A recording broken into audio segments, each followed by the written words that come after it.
Hey beautiful people, welcome back to the channel. So let's go ahead and jump right into this video. This question that was asked of me in my comment section kind of had me thinking, and I want to go ahead and talk about healing, wholeness, all types of things when it comes to recovering after a breakup, recovering after a divorce or a heartbreak, or just life in general. Most of the time, the things that we find ourselves struggling with as an adult is because of what we dealt with as a child. So, for example, from my situation, as a child, as a baby, I was a product of a broken home. My mother and my father were not together, nor were they even married. They weren't dating, anything like that. They did have some sort of relationship, but when my mother was pregnant with me, she didn't even have a relationship with my father. She was actually in a homosexual relationship. And so she was in a homosexual relationship while she was pregnant with me. When she had me, and when I was a baby, I experienced having two moms, if you want to say that. So if you can imagine, we don't realize those things that are kind of attached to us and things that we deal with as an adult that has everything to do with what we dealt with as a child. And so in that situation, I dealt with things in my teenhood and my adulthood that was a direct result of what I had experienced as a baby without even really remembering. They were kind of like imprints into my spirit, imprints on my soul, and they affected me in my adulthood. Healing, wholeness, what is that? What does that mean for us as Christian women, Christian men? What does that mean for us? And I get the question often, as it pertains to relationships and heartbreak and divorces and breakups. And people ask me, how do you know you were ready? How do you just go from divorce 1 month and then a few months later you're dating again and then you get married a year later? How did you get from point A to point B? And honestly, if I can be really honest with you, I am still at this point of my life, I am still dealing with the residue of my past relationship, of my divorce, of my previous marriage. So if the answer that you're looking for is, I'm healed completely and I don't deal with those things anymore, and I have been completely recovered, and I am, whole from top to bottom, and everything about me is just perfect, and he doesn't deal with the backlash and the residue of what I dealt with, that's not true. That's not true. My husband is helping me in the healing process. But, one thing that I told him before we got married is, I was about to break up with him again. I broke up with him so many times out of fear.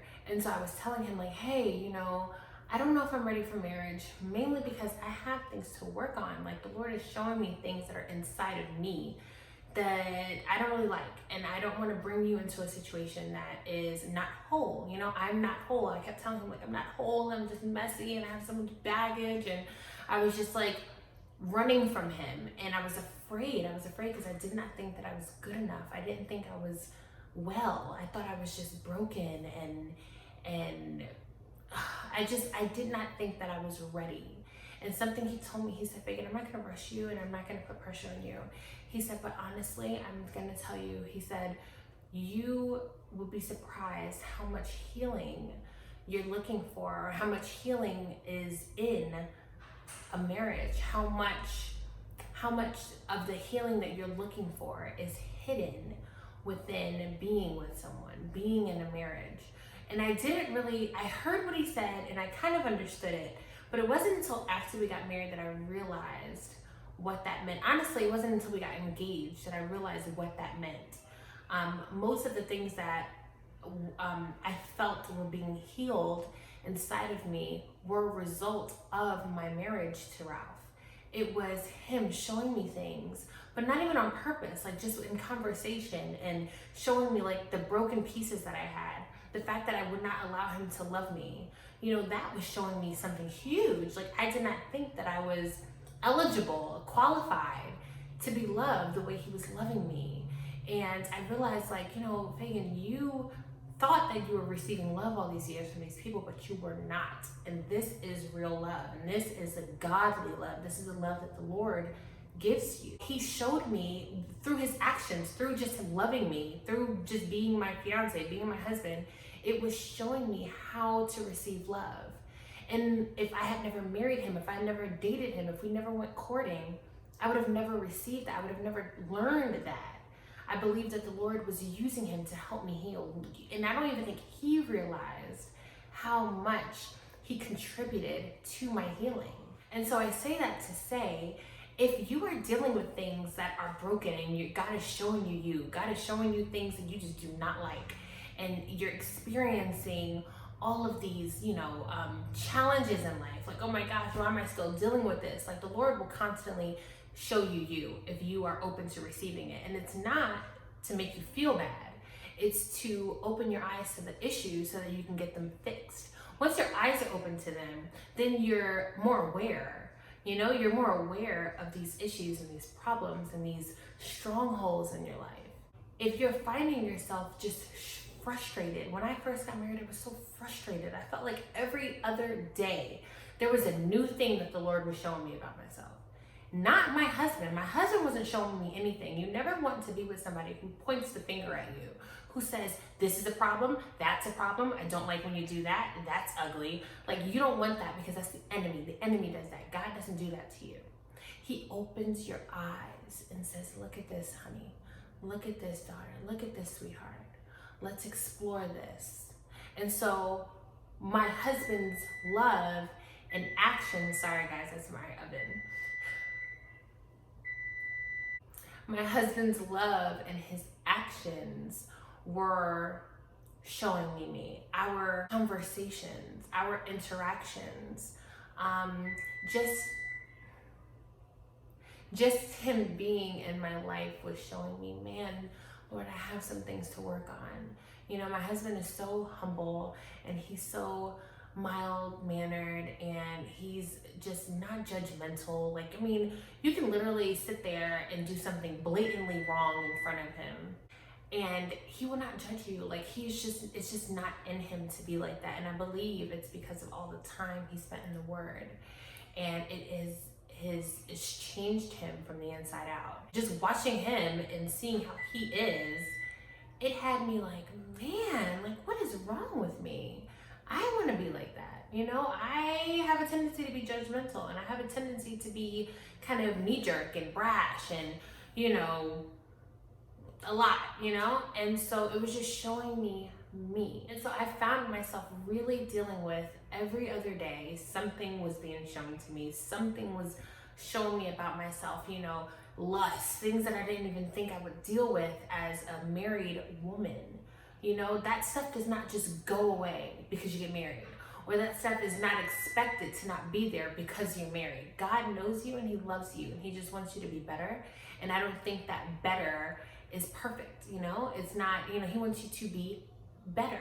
He wants you to be better than you were yesterday. And so I don't think he's gonna withhold things from you just because you're not where he thinks you should be, or you're not where you think you should be. So beware of the standard that you set for yourself. Beware of the standard that you set for yourself. Make sure that your standard is not higher than God's standard, because then you're being your own God, and God does not like that. For those of you who are single and you're either dating or not dating, and you're just like, you know what, Lord, I don't know where he is, where is my husband? And you're just kind of in that waiting process, and in that process with the Lord where you are being formed into the person he has created you to be. I really urge you to change your perspective a bit. Instead of being in a waiting game, instead of being in this position where you're just waiting for the Lord to send you your Boaz, waiting for the Lord to send you your husband, I want to challenge you. It's something that if I were single in this season of my life, I would be doing. My story just did not happen that way. I got divorced and remarried quite quickly. That was not my plan. I thought I was going to be single until my children went to college. That was my goal. My goal was saying, okay, look, I'm never doing this again until it's just me that has to be affected by this. And so it was just fear and apprehension talking. But when I say I challenge you to look at this season differently. look at this season like, you know what, Lord, I'm going to take this season and make the best of it. I have the time that I have with you. My girlfriend texted me the other day and she said, I don't have no life. I don't have a life. Like, you know, I just go to the grocery store, I'm with my kids, I go to church, and then I come home. And it was like, I felt the Spirit of God. And it was almost like a grief, like a feeling of grief that I felt from the Holy Spirit. And I know that what he was feeling was, and in my spirit, I knew that the issue there was that his daughters and his daughters and his sons don't take this season and use it to its maximum use. If that makes any sense. Take this season where you are alone, where you have no life. Take this season and you sit at the feet of the Father. You do all the things that he's called you to do. If it's being on the singing ministry at your church, or if it's to be evangelism, or if it's to be a YouTuber, a content creator, if it's to just be home with your children and watch them grow and raise them into the children that God wants them to be, into the adults that God wants them to be. If it is to be just in your career, in your education, whatever that thing is, do it to the best of your ability. Do it and give it everything you have. Be intentional. Be intentional about this season of your life. Don't look at it like, oh, I don't have a life, and oh my gosh, I just have nothing to do. And don't look at it like that. Change your perspective. Look at it like, you know what, Lord, I'm going to do everything I can in this season. Because guess what? When that season is over and you are married and you're having more children and your life is getting more busy, and then purpose happens and prosperity happens, and, you know, with more money, more problems, and you got all these different things happening, you're going to be stretched thinner. Way thinner than you are now. And right now, you don't realize that it's a blessing. We just look at what we don't have, and we don't realize that it is a blessing. You are blessed to be where you are right now. You are blessed to be where you are right now. And yes, you know, I love being married. I love it. It is wonderful. I am in a happy marriage. I genuinely like my husband. And we just are pursuing purpose together. We are having more children, and we are just growing in faith, and it's just beautiful. And in business and all those different things. And yes, all of that is beautiful and wonderful. However, I can't stress enough the importance of maximizing the season that you're in. Maximize the season you're in. Don't look at it like you're just waiting. You're not just waiting.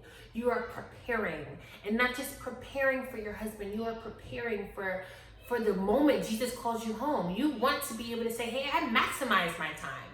I wasn't just waiting around. I love you. I am not just bashing you or coming down on you. I am trying to just open your eyes to a different perspective. You know, and this is coming from someone who is married. I'm saying, hey, you know, it comes with a whole different ballgame. It comes with a whole nother plethora of challenges and different types of, you know, seasons. You know, my seasons have changed. You know, even though I kind of deal with the same seasons all over and over again, and I think that's life, they kind of morph into something that's just a little bit more challenging, a little different. And I know it's because of where I am in my life, being married and having more children and business and ministry and all those different things. And so I just pray that you guys just change your perspective, do something a little different than what you would normally do.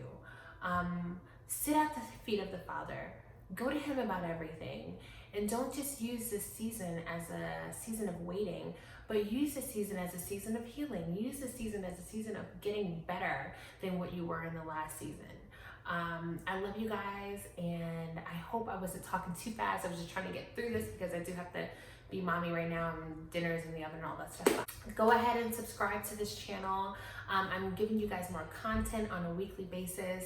I'm going to be talking more about the waiting process and how I dealt with the waiting process, even though my waiting process was a little short, and all those different things. I'm also going to be doing some more different kinds of videos. I know I've said that before, but life happened, and I'm just going to try to push through the challenges in order to get those videos out.